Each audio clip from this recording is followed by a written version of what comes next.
Hola, somos Marga, Almudena, Conchi, Eduardo y Laura, pertenecientes al grupo de la Sociedad de Filosofía de Castilla-La Mancha, y hoy os venimos a proponer diferentes metodologías del trabajo para trabajar la literatura infantil y juvenil con vuestros alumnos y alumnas. Yo voy a hablaros un poco de manera general en qué consiste el proyecto de filosofía para niños y niñas.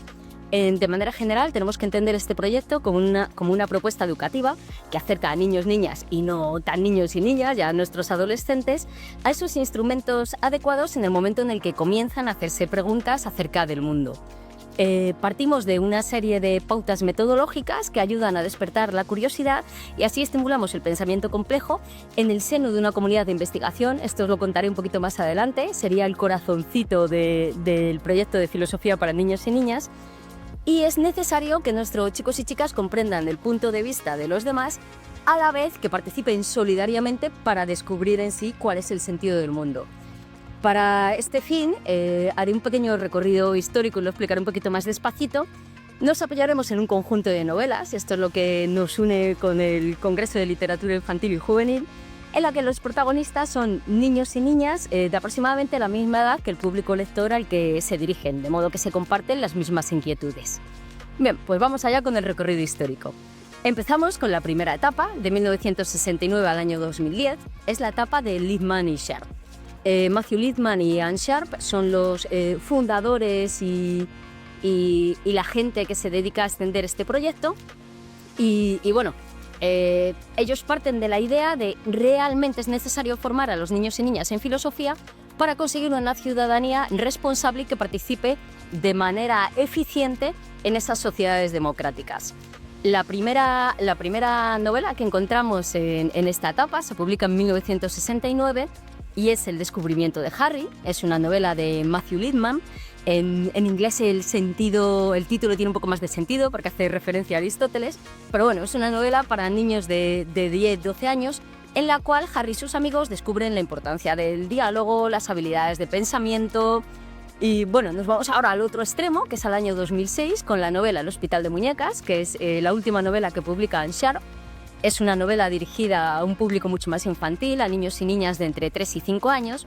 Y en esa novela, bueno, pues nos cuenta esta Jess, la protagonista, que tiene a su muñeca Roller, que es con la que comparte todo su universo, y de pronto un día Roller tiene un accidente y hay que cambiarle la cabeza.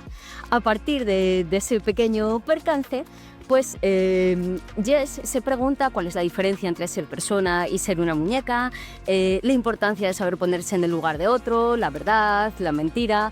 Bueno, deciros que os he comentado solamente la primera novela de Matthew Liebman y la última de Anne Sharp, pero hay un grupo de novelas que podéis encontrar en ediciones de La Torre, dentro del proyecto didáctico Quirón. Todas las novelas van además acompañadas de un manual que sirve de guía a los y las docentes que participan en el proyecto, con lo cual es un proyecto súper accesible. Bien, llegamos ya a la segunda etapa. La segunda etapa va del año 2000 al año 2015, es la etapa del IES número 8.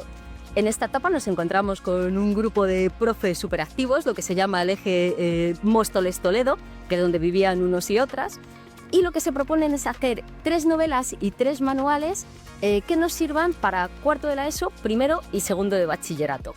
Surge así esta propuesta del IES número 8, que está publicada por la editorial 12 Calles y que, gracias a la generosidad tanto de la editorial como de los propios autores y autoras, podemos encontrar en muy buena calidad de manera gratuita en Internet. Es cierto que en la actualidad consideramos que quizá esta propuesta esté un poco desfasada, sobre todo en cuanto a lo que a legislación se refiere, porque es todo el tema LOMCE, y también porque, bueno, realmente en 2 décadas el mundo de nuestros y nuestras adolescentes ha cambiado de manera radical. Pero es una propuesta a la que sí me parece súper relevante hacer referencia, porque vemos como el diálogo desplaza a esas clases magistrales a las que estamos tan acostumbrados y acostumbradas, y por otro lado, ese proyecto tan bonito, ese corazoncito del que os he hablado y que os detallaré un poquito más adelante, de comunidad de investigación, desplaza esa conciencia individual o individualista. Bien, llegamos entonces a la tercera etapa, que va desde el año 2015 hasta la actualidad, Y bueno, ahí os he traído 2 obras, como podéis ver, podría haberos traído muchísimas más, porque afortunadamente esto cada vez va creciendo más, pero bueno, os voy a destacar el proyecto de Miguel Ángel Bueno, con El viaje de Alba, y de María Zaragoza, y de María Zaragoza con Baba Yaga. La primera novela nos habla de la pérdida de un ser querido y de cómo gestionamos esas emociones.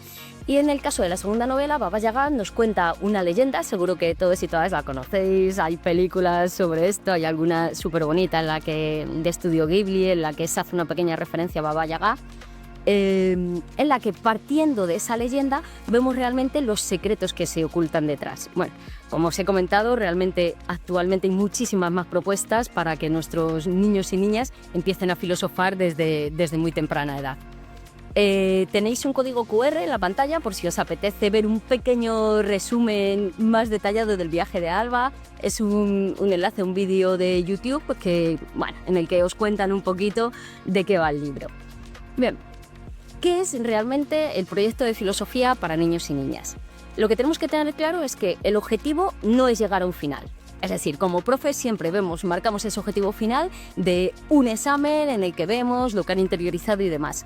Aquí realmente si hubiera un objetivo final, que no lo hay, el objetivo final sería que los niños y niñas aprendan a preguntar, que cada vez hagan más y mejores preguntas. Es muy importante que enriquezcan ese pensamiento crítico y creativo y que aprendan a respetar otros puntos de vista. ¿Cómo desarrollaríamos una sesión de filosofía para niños y niñas? Bien, en primer lugar necesitamos un estímulo. El estímulo puede ser, como podéis ver, pues el capítulo de una novela. Os dejo aquí el primer capítulo del descubrimiento de Harry. Puede ser un haiku. Hay una pequeña sorpresa, no adelanto nada, al final de nuestra exposición. Puede ser una viñeta de cómic, por desgracia, os he traído alguna, seguro que la conocéis, de Persepolis. O nos vale cualquier material que nos sirva a desarrollar esos problemas filosóficos dentro de las situaciones de la vida cotidiana. Después de este primer estímulo, de este primer enganche para nuestros chicos y chicas, tendríamos la batería de preguntas. Los y las estudiantes identifican cuáles son los problemas que más les interesan y entre todos y todas construyen esa batería de preguntas, para lo cual es muy importante nuestra labor como facilitadores del proyecto. En el resto de la sesión, o ya las sesiones siguientes, lo que hacemos es desarrollar una comunidad de investigación filosófica, que, como os vengo diciendo, es el corazón de filosofía para niños y niñas. En este paso lo que hacemos es crear hipótesis, aclarar términos, dar ejemplos, contraejemplos, escucharnos unos a otros, analizar las diferentes perspectivas y para entender bien qué es una comunidad filosófica, lo primero que tenemos que tener claro es cuál es el papel del facilitador. Tenemos que salir del rol docente en el que permanentemente nos situamos, ese rol de guía que conoce las respuestas correctas a todas las preguntas, y convertirnos en co-investigadores. Es decir, nuestra labor es guiar ese proyecto de los niños y niñas que participan, planteando preguntas abiertas, la argumentación respetuosa, clarificación de ideas. Es decir, es súper importante potenciar la escucha activa, como hemos dicho, que se ayuden unos a otros para construir esas respuestas que no vengan dado por la persona, el facilitador o facilitadora, sino esa construcción global desde el respeto y la solidaridad entre unos y otros. Bien, a continuación vamos a ver el resultado de alguna de las metodologías que os he estado explicando. Os va a encantar, es la manera práctica de ver cómo llevamos realmente esto al aula. Soy Laura y os vengo a presentar el material de trabajo que ha hecho mi compañero Eduardo en el IES Emilio Lledó. Es el material trabajando sobre Wonder Ponder, las láminas visuales gráficas del equipo de Wonder Ponder. En el equipo son cuentos mínimos a través de una imagen que incitan al pensamiento y a la formulación de preguntas. En esta formulación de preguntas hacen que se cree el diálogo filosófico con los alumnos y que vayan más allá de la percepción que tienen de la imagen en el primer momento. El equipo lleva trabajando diferentes metodologías y diferentes conceptos y el trabajo que se ha enfocado es sobre los últimos cuadernos que se llaman cuadernos de guerra. Dentro de los cuadernos de guerra comenzamos la metodología de WonderPonder mostrando una serie de imágenes y trabajando sobre la formulación de preguntas en todo el alumnado de segundo de la ESO, para posteriormente trabajar con ellos no solo la formulación de preguntas por su parte, sino también la creación libre de imágenes. Entre la creación de imágenes hemos empezado por la parte de la paz y vemos que tenemos ideas sencillas como podrían ser una bandera blanca, donde estamos dentro del estereotipo de la bandera de la paz. Podríamos ver lo que es una balanza de la justicia, también con un concepto bastante típico cuando hablamos de la paz y de la igualdad, para ya ir a conceptos un poco más profundos, como podrían ser unas manos unidas y el mundo, o un montón de personas alrededor de lo que es la bola del mundo, significando que todas estas personas unidas lleguen al concepto de la paz, para llegar a unas imágenes mucho más abstractas, pero mucho más profundas, como pueden ser un corazón, indicando pues amor, felicidad, a base de personas unidas en su concepto. Posteriormente trabajamos el concepto de la guerra y qué se les viene a los chicos y chicas en el aula cuando trabajamos la palabra de guerra, después de haber trabajado sobre este cuaderno de guerra del equipo de WonderPonder. Una imagen de lo más sencilla podría ser una bomba que es a punto de estallar.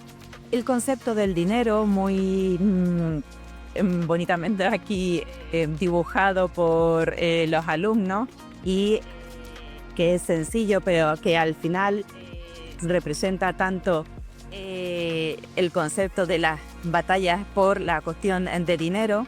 Después vemos en esta imagen un nubarrón que se le pone por encima de una persona que piensa los pensamientos negativos y todo lo que esto podría ser.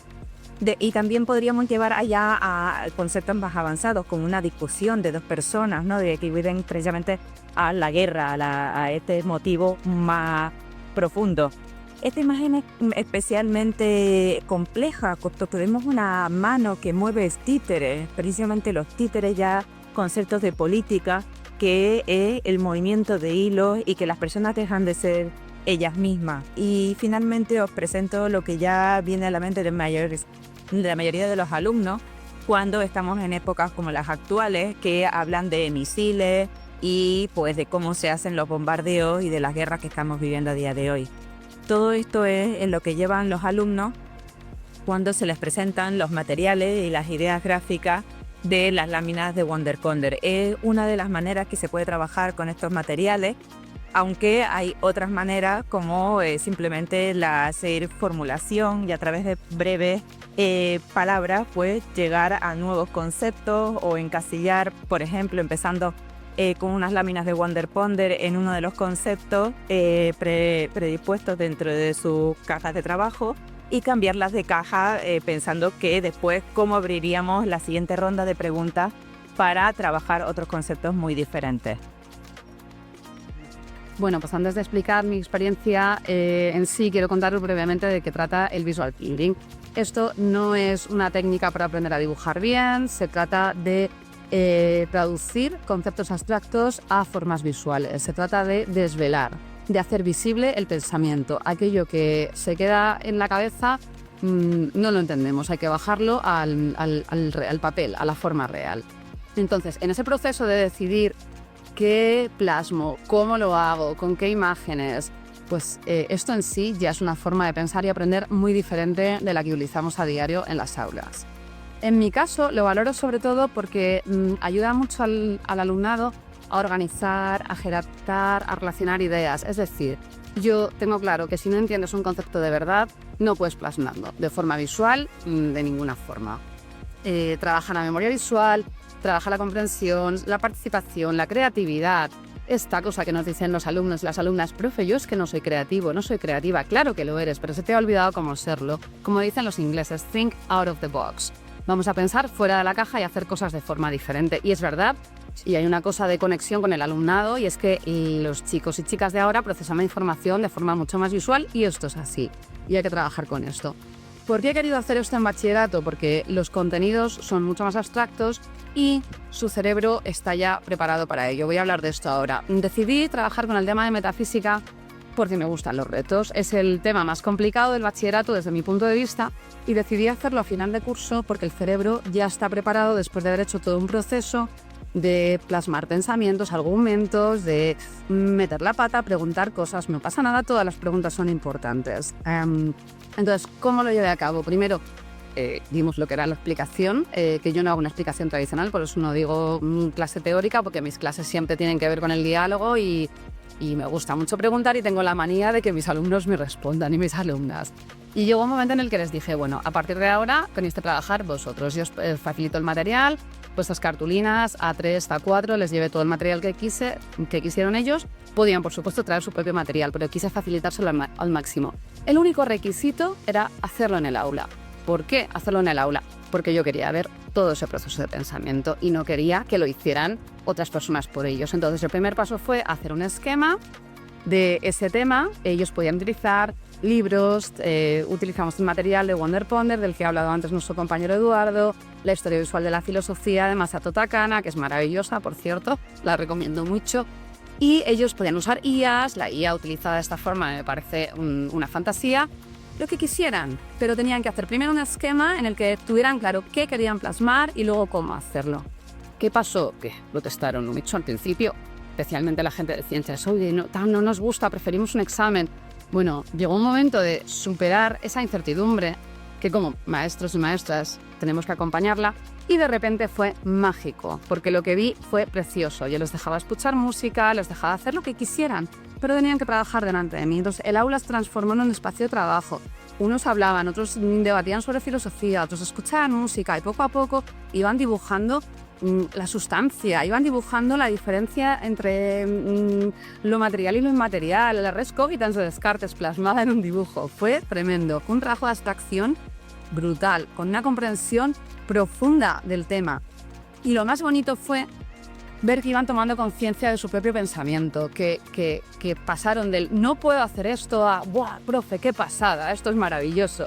Y ver esa capacidad de procesar esa información, desde mi punto de vista, es fundamental. Creo que favorece muchísimo la inclusión, creo que nos permite ver toda esa ventana de pensamiento, nos permite ver todo el proceso de pensar y nos permite convertir lo abstracto en algo propio. Creo que esa es la única forma de hacer filosofía y de llevar la filosofía no solo al aula, sino al mundo real y a su propia vida. Empleamos el arte como vehículo, como una forma alternativa de comprensión y expresión de las ideas filosóficas, entendiendo que la racionalidad, tal como se ve en el dibujo, no es simplemente la fría razón, sino la obra de un intelecto vibrante, más vivo, más lúcido, más apasionado y más complejo, capaz de comunicarse por la vía emocional. Construir un poema, un cuadro o un cuento refleja una comprensión mucho más amplia y más profunda del concepto que se trata. Y además, en su caso, nos puede permitir transmitir el mensaje de una manera más eficaz. Por eso cumple con todas las necesidades del proceso educativo, porque nos permite incidir en los conceptos clave en las relaciones entre ellos y de esa manera preparar a nuestro alumnado para el ejercicio conjunto de una investigación integral de los contenidos filosóficos y en particular éticos. Y también nos permite evaluar con más acierto. Un ejemplo en la práctica. Se acerca el Día de la Paz. Entonces preparamos a nuestro alumnado enseñándoles lo que es un haiku, enseñándoles cuáles son las condiciones, los límites que tiene esa forma poética. Después, extraemos un par de haikus creados por adolescentes de este libro, 100 haikus por la paz, de la editorial Liroli. Estos haikus, como ya sabemos, por ser tan breves, se leen 2 veces, así que me van a permitir leerlos. De la mano, 2 niñas cruzan la sombra del tilo. De la mano, 2 niñas cruzan la sombra del tilo. Perle, 11 años. La bruma se despeja, un rayo de sol en el bosque oscuro. La bruma se despeja, un rayo de sol en el bosque oscuro. Amedova, 15 años. Después proponemos a nuestro alumnado que busque instantes de paz en la propia vida del instituto y que los refleje en un poema breve semejante a un haiku. Ya sabemos que no van a cumplir todos los requisitos, pero al cabo de unos días nos encontramos poemas como esto. Salimos al recreo. Dos enemigos juegan al fútbol. Salimos al recreo. Dos enemigos juegan al fútbol. Sergio, 13 años. Banco a la sombra. Escucho música con mis amigas. Banco a la sombra. Escucho música con mis amigas. Paula, 14 años. Y después, cualquier superficie es buena para enseñar nuestras obras de arte, nuestra literatura, a todo el instituto, en una superficie que puede ser adornada con palomas de origami con los poemas escritos. Otro ejemplo, tratando en esta ocasión sobre la responsabilidad social del trabajo y la importancia de realizarlo bien, sea el que sea, es el poema de Sara, creado en estos difíciles momentos de encierro que hemos vivido hace unos años. Permítanme que se los lea. Este intenso confinamiento. Cada uno a su manera vive este confinamiento, sin ninguna restricción de expresar sus sentimientos. Unos llorando apenados viviendo sus emociones, otros cantando y bailando con música en los balcones. Canciones llenas de ánimo con un bello contenido, y otras que no dicen nada, sin mensaje y sin sentido.